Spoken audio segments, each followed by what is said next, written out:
มาเจอกับผมเช่นเคยนะครับกับทางช่อง YouTube นะครับวิถีชีวิตคนหลังเขานะครับ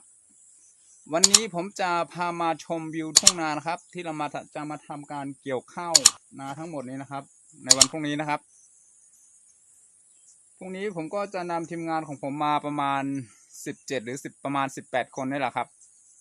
ผมจะมาเกี่ยวข้าวทั้งหมดเนี่ยให้มันเสร็จภายในวันเดียวนะครับเราก็จะเกี่ยวข้าวตากแดดไว้ประมาณสัก3 วันหรือ4 วันแล้วก็จะมากองข้าวนะครับถ้ากองข้าวเสร็จแล้วเราก็จะมาทุบนะครับหรือโม่นั่นเองนะครับหลังจากที่เราโม่แล้วก็จะขนข้าวทั้งหมดเนี่ยเก็บไปไว้ที่บ้านเราก็ถึงจะเป็นที่เสร็จเรียบร้อยนะครับวันนี้ผมจะมาขนน้ำมาไว้ที่เถียงนานี้นะครับเพราะว่าในวันพรุ่งนี้นะครับผมต้องขนหลายๆอย่างเพราะว่ามันต้องเหนื่อยมากเลยนะครับมันต้องปีนเขาขึ้นมาในพื้นที่นานี้นะครับเพราะว่าช่วงข้าวนาที่เหลืองแล้วเนี่ยครับน้ำก็มันค่อนข้างจะไกลแล้วก็จะเป็นต้องขนเอาน้ำที่บ้านมาไว้ถ้าไม่อย่างนั้นนะครับเราต้องไปขนน้ำไกลมากเลยนะครับเดี๋ยวมาดูวิวทุ่งนากันนะครับทุ่งนาก็จะเหลืองเป็นสีทองหมดเลยนะครับพรุ่งนี้เราก็จะมาเกี่ยวข้าวกันที่เราจะเกี่ยวก็คือในโซนนี้นะครับ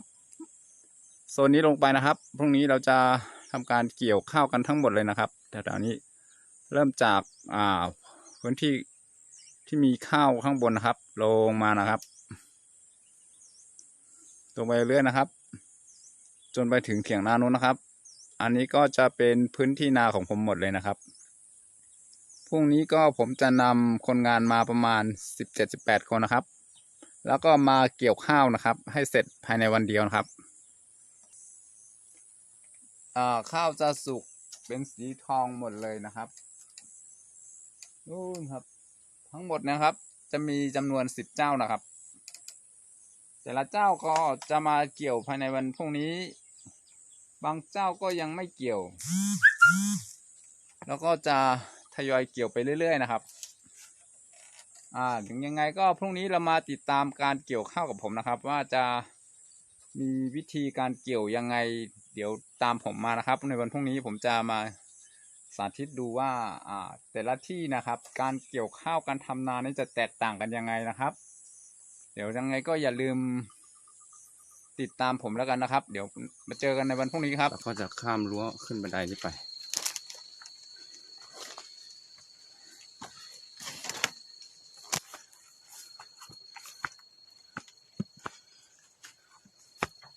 เหนื่อยมากเลยนะครับเพราะต้องแบกกับข้าวกับปลา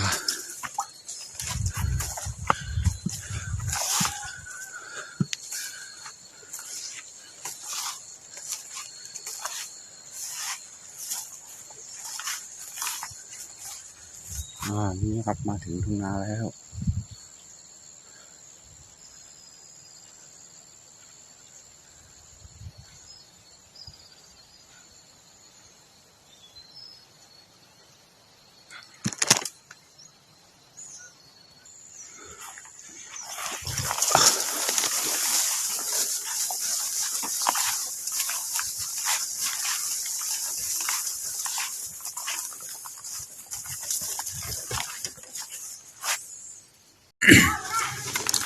ตอนนี้ผมก็มาถึงในนาแล้วนะครับ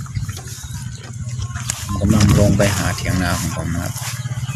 โน่นครับเถียงนาอยู่โน้นครับนี่ครับบางเจ้าก็จะเก็บเอาข้าวไปกองเสร็จเรียบร้อยแล้ว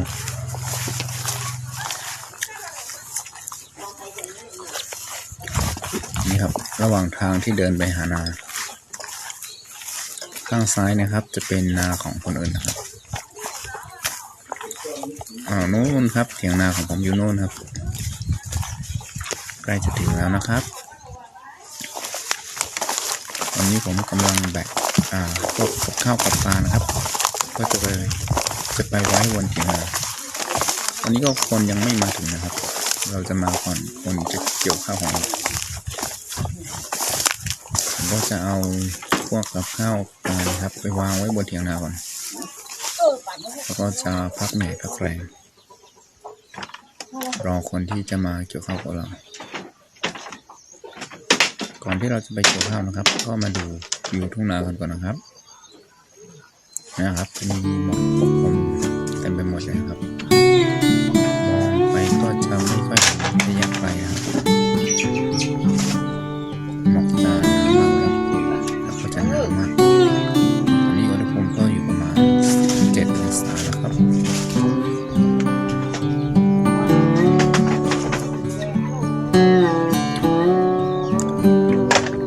งานเริ่มมาเรื่อยๆนะครับ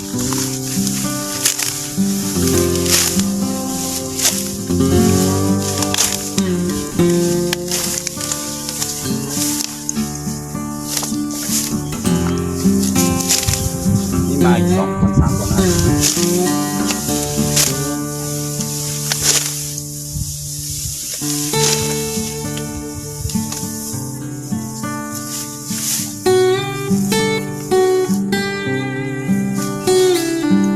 กวาดได้เลย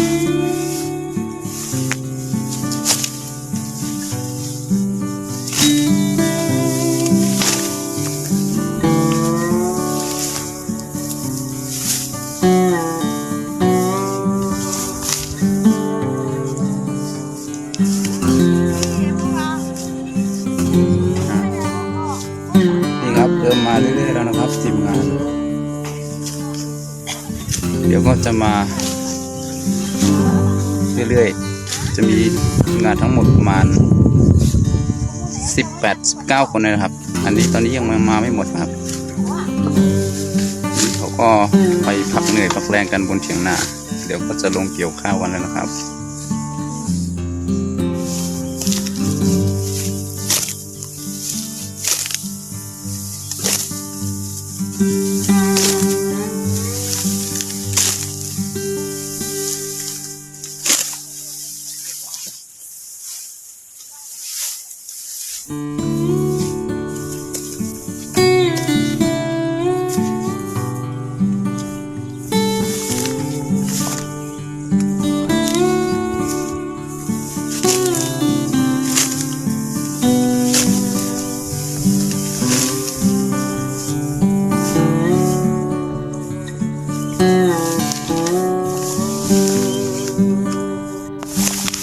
สวัสดีครับวันนี้มาเจอกับผมเช่นเคยนะครับ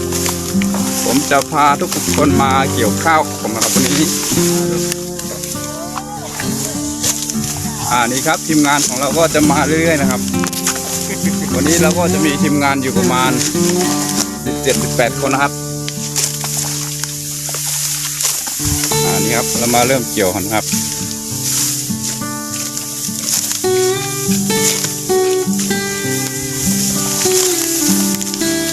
มาครับทุกคนถ้าอยากอยู่เข้ากับเรามาทางนี้เลยนะครับ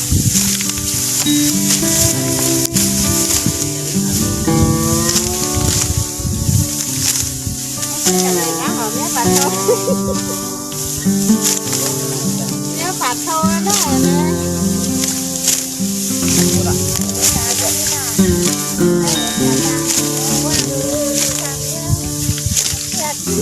ทีมงานเรายังมาไม่หมดนะครับกำลังจะทยอยมาเรื่อยๆนะครับ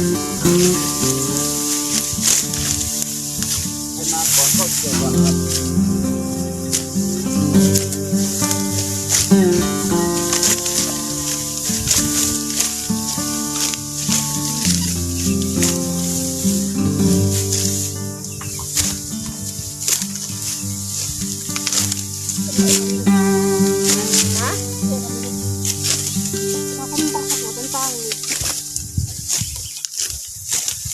một phục ở đó cái lấy này có sữa có nơi ạ sữa miếng này ạ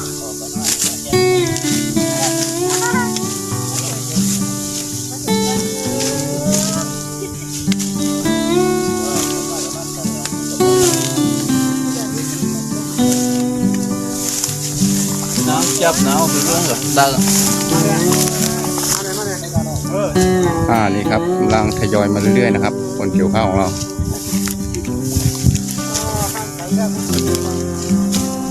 นี่ครับ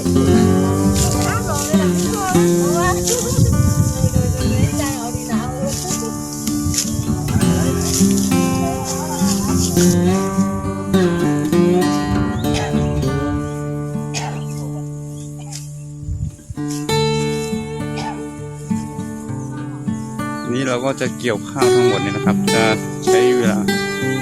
ประมาณจนถึงบ่ายสามครับน่าจะเสร็จนะครับ เราจะใช้คนงานประมาณ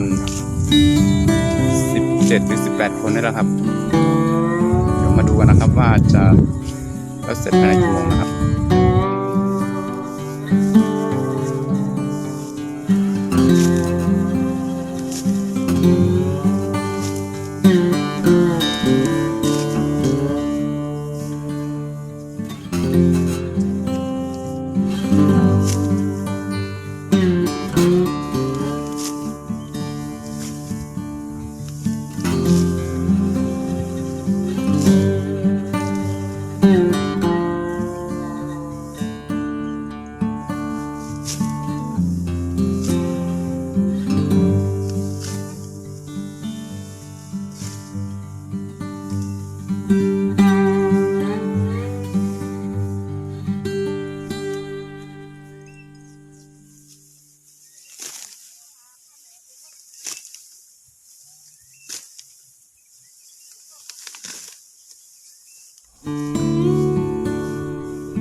มึงมาดังไฟบ่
คือได้ตัวมัน แกนขา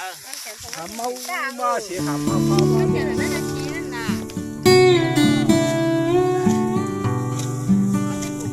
นั่นน่ะชี้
ไปแล้วนะ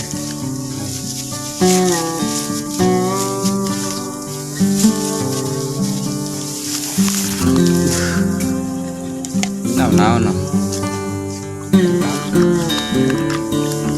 มีใคร นี่ก็จะมาเลี้ยงน้ำนะครับคนเกี่ยวข้าว แล้วกูปีมีหลายกอกกูปีน่ะ17 18แน่แท้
เอาน้ำใช่ไหม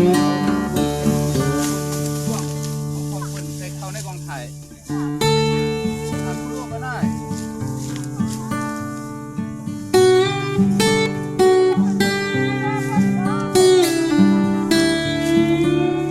ทำของคนเนี่ย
ชื่อหนอคือพ่อวันฮะ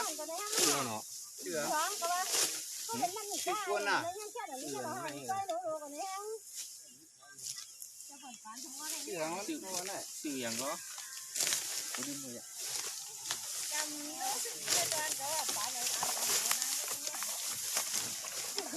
โอ้ไรเงี้ยน้องกาชี้กองถ่ายช่ำๆมาถ่ายเด็กช่ำพวกนั้น ถึงนี้ในอ่ะเองประเทศอย่างไรก็ ยูทูบอ่ะ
กำลังมาพักเที่ยงนะครับกำลังจะกินข้าวเที่ยงกันตอนนี้ทีมงานของเราก็กำลังจะทยอยขึ้นมาที่เถียงนากันนะครับ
ต้องไปปวงขึ้นออกกะปวงเลย ปลาอย่างนี้เอ้ย ปวง ฮะปลาอย่างไรจัด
เกี่ยวข้าววันนี้ก็ใกล้จะเสร็จแล้วนะครับเหลืออีกนิดเดียว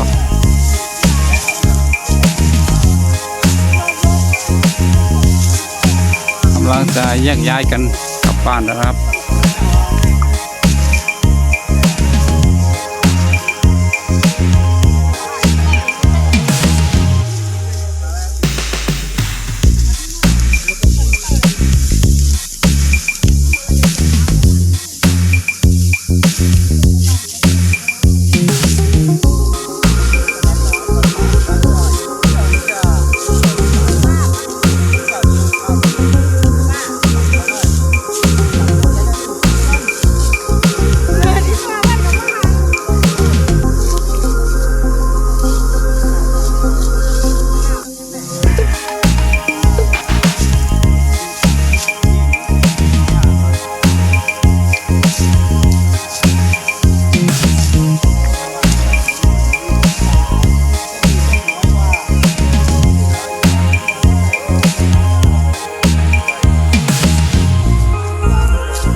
เรียบร้อยแล้วนะครับ วันนี้ แล้วเสร็จเวลา 13 นาฬิกาครับ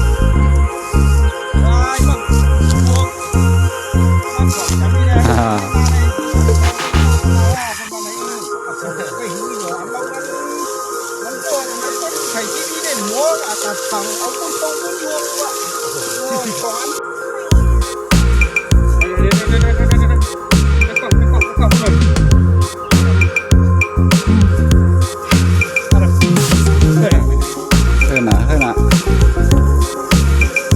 วันนี้เกี่ยวข้าวเสร็จเรียบร้อยนะครับแยกย้ายกันกลับบ้านนะครับวันนี้เราก็มีทีมงานอยู่16 คนนะครับ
วันนี้มีเด็กๆมาด้วยนะครับมากับพ่อกับแม่ น่ารักมากเลยน่ารักมากเลย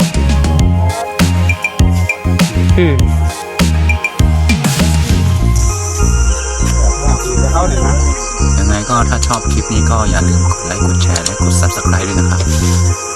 ในคลิปหน้าเรามาเจอกันใหม่นะครับคลิปนี้ผมต้องขอลาไปก่อนนะครับสวัสดีครับ